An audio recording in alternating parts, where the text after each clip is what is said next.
Listen of Jayasuriya. Oh, has he got that? He has. Wow, what a brilliant piece of keeping. Colombo টেস্টে কোণঠাসা Sri Lanka, 3 wicket নিয়ে বাংলাদেশকে ম্যাচের নিয়ন্ত্রণ এনে দিলেন মুস্তাফিজ।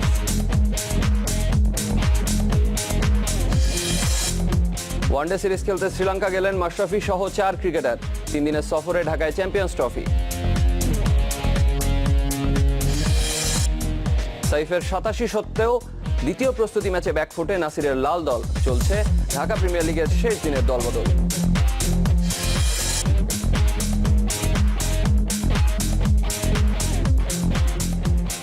সবাইকে আমন্ত্রণ দুপুরের গাজী গ্রুপ স্পোর্টস 24-এ। আপনাদের সাথে আছে ইভান ইকরাম। শিরোনাম শুনছিলেন। শুরুতেই বাংলাদেশ ইনফ্রাস্ট্রাকচার ফাইন্যান্স ফান্ড লিমিটেডের সৌজন্যে শ্রীলঙ্কা বাংলাদেশ সিরিজের খবর।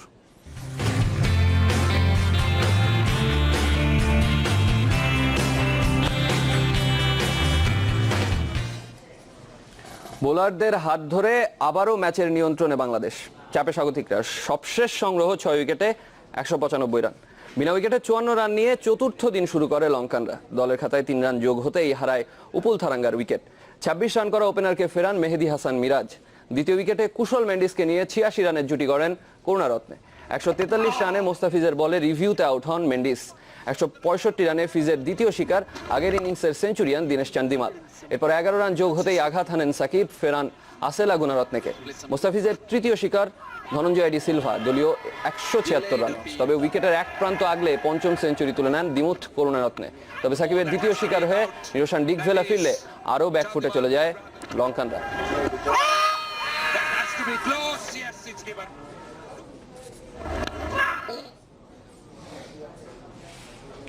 দর্শক, এই মুহূর্তে কলম্বোর পিসারা ওভালে আছেন সহকর্মী রিয়াসাত আজিম। তার সাথে সরাসরি কথা বলবো। রিয়াসাত, লাঞ্চ থেকে ফিরে 5 উইকেট বাংলাদেশের, কিন্তু একটা সন্দেহের জায়গা কিন্তু তৈরি করে চলেছেন। আমরা যেটা দেখছি যে সেঞ্চুরি করে দিমুথ করুণারত্নে কিন্তু ভয়ঙ্কর একটা জায়গায় নিয়ে যাচ্ছেন। কি মনে হচ্ছে কতটা সম্ভব এই ম্যাচের নিয়ন্ত্রণটা আসলে পুরোপুরি নিয়ে নেওয়ার? এখন পর্যন্ত আসলে আমরা যদি খেয়াল করি ইভান, অসাধারণ একটা সেশন আমরা বলতে পারবো। টেস্ট ক্রিকেটের আসলে সৌন্দর্য বা বিউটি যেটা বলবেন সেটা হচ্ছে প্রত্যেক সেশনে যে রং বদলায় সেটাই। দিনে 3টা সেশন, প্রথম সেশনটা আমরা দেখলাম যে তারা প্রথম সেশনে 83 রান যোগ করলো, 1টি উইকেট হারালো এবং একটা সময় মনে হচ্ছিল যে আসলে ড্র করার জন্য লঙ্কানরা খেলছে। আজকে সারাটা দিন তারা ব্যাট করার একটা পরিকল্পনা করছে। কালকের প্রথম সেশন পর্যন্ত যদি তারা ব্যাট করতে পারে, এই টেস্ট অন্তত ফলাফল এই টেস্টে হয়তো পাওয়া যাবে না, কিংবা বাংলাদেশ যে লক্ষ্যে খেলছে 100তম টেস্টে জয়ের একটা লক্ষ্য নিয়ে, সেটা হয়তো পাওয়া যাবে না। দ্বিতীয় সেশনে কিন্তু আমরা দেখলাম যে আসলে মুস্তাফিজ এবং সাকিব কিভাবে জ্বলে উঠলেন। তো সবকিছু মিলে এখন পর্যন্ত লিড মাত্র 70 রানের আশেপাশে এবং গত 25 রানের মধ্যে, অর্থাৎ 165 থেকে 190 তারা কিন্তু 4 উইকেট হারিয়েছে।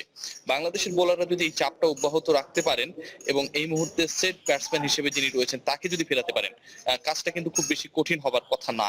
কারণ আমরা যদি ধরে নিই শ্রীলঙ্কার এই মুহূর্তে রান সেটি হচ্ছে প্রায় 70-এর কাছাকাছি এবং উইকেট গেছে 6টা। যেহেতু বাংলাদেশকে তারা যত রান লিড নিচ্ছে সেটার লক্ষ্যে ব্যাট করতে হবে। তো লক্ষ্যটা এখন পর্যন্ত বাংলাদেশের জন্য মোটামুটি একটা ট্র্যাকে রয়েছে। বোলারদের কাজটা করতে হবে, ব্যাটসম্যানদের দায়িত্ব নিতে হবে। চতুর্থ ইনিংসে ব্যাট করা, যত ছোট ইনিংস বা লক্ষ্যের পেছনেই ছোটা হোক না কেন, সেটা কঠিন। আর দ্বিতীয় বিষয় যেটি, এই মাঠের ট্র্যাক রেকর্ড কিন্তু বলছে যে এই ম্যাচে ফল হবে। এর আগে 20টি টেস্ট হয়েছিল, 16টিতে ফল হয়েছিল, 4টিতে ড্র হয়েছিল এবং সবশেষ 6 টেস্টে শ্রীলঙ্কা এখানে খেলেছিল, যার 4টি তারা হেরেছে। অর্থাৎ লঙ্কানদের ঘরের মাঠে কিন্তু তাদের সবশেষ 6 টেস্টের যে রেকর্ড সেটা কিন্তু খুব পক্ষে না।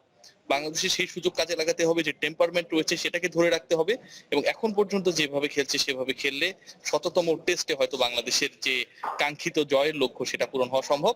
আরেকটি তথ্য দিয়ে রাখি, মুশফিকুর রহিম কিন্তু বাংলাদেশের 100তম টেস্টে 100 টেস্ট মিসাইলের মালিক হয়েছেন আজ। তো শুভকামনা থাকলো দলের জন্য। এটাই ছিল এখন পর্যন্ত পিসারা ওভাল থেকে সর্বশেষ আমার কাছে। রিয়াসাত, ধন্যবাদ আপনাকে। আমরাও শুভকামনা জানাচ্ছি বাংলাদেশকে। কলম্বো থেকে দর্শক যোগ দিয়েছিলেন সহকর্মী রিয়াসাত আজিম। ওয়ানডে সিরিজ খেলতে দেশ ছেড়েছেন অধিনায়ক মাশরাফি সহ 4 ক্রিকেটার। সৌগত হোম, নুরুল হাসান সোহান সহ প্রথমবারের মতো জাতীয় দলে ডাক পাওয়া সানজামুল ইসলাম সঙ্গী হয়েছেন ওয়ানডে অধিনায়কের। দুপুরে শ্রীলঙ্কান এয়ারওয়েজে ঢাকা ছাড়েন তারা। 2.5 মাস পর আন্তর্জাতিক ক্রিকেটে ফেরার অপেক্ষায় মাশরাফি বিন মুর্তজা। 22 মার্চ কলম্বোয় প্রস্তুতি ম্যাচ খেলবেন ওয়ানডে স্কোয়াডের ক্রিকেটাররা। ছোট ফরম্যাটে শ্রীলঙ্কাকে কঠিন প্রতিপক্ষ বললেও ভালো করার প্রত্যয়ের কথা জানিয়ে গেছেন ক্রিকেটাররা।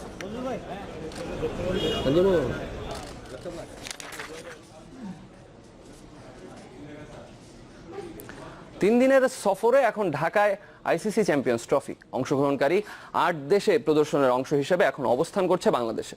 দর্শনার্থীদের দেখার জন্য এটি রাখা হয়েছে রাজধানীর যমুনা ফিউচার পার্কে। রোববারও ট্রফিটি অবস্থান করবে একই জায়গায়। সোমবার ঢাকার গুরুত্বপূর্ণ স্থানগুলোতে ফটোশুটের জন্য নেওয়া হবে চ্যাম্পিয়ন্স ট্রফিটি। সেদিনই মিরপুর শেরেবাংলা স্টেডিয়ামে জাতীয় ক্রিকেটার ও বোর্ড কর্তাদের সঙ্গে হবে ফটো সেশন। আইসিসি চ্যাম্পিয়ন্স ট্রফিকে এত কাছ থেকে দেখতে পেরে উচ্ছ্বসিত দর্শনার্থীরা। সুযোগটা না করে দিতেন তাহলে এত কাছ চ্যাম্পিয়নশিপে ট্রফিটি এত কাছ থেকে কাছাকাছি টিম ছিল ওই সময়, বাট শ্রীলঙ্কা এগুলো আমাদের আগে, অথবা এখানে যে একটা ম্যাচ এটা তো আগে দেখতাম টেলিভিশনে, এটা আমরা সামনাসামনি আজকে ছবি তুললাম, সো অনেক ভালো। আমাদের অনেক খুশি লাগলো আমাদের বাংলাদেশে এই টপিটা আসছে, অনেক ভালো লাগছে এবং আই হোপ দ্যাট বাংলাদেশই জিতে এবং বাংলাদেশই থাকুক এই ট্রফিটা।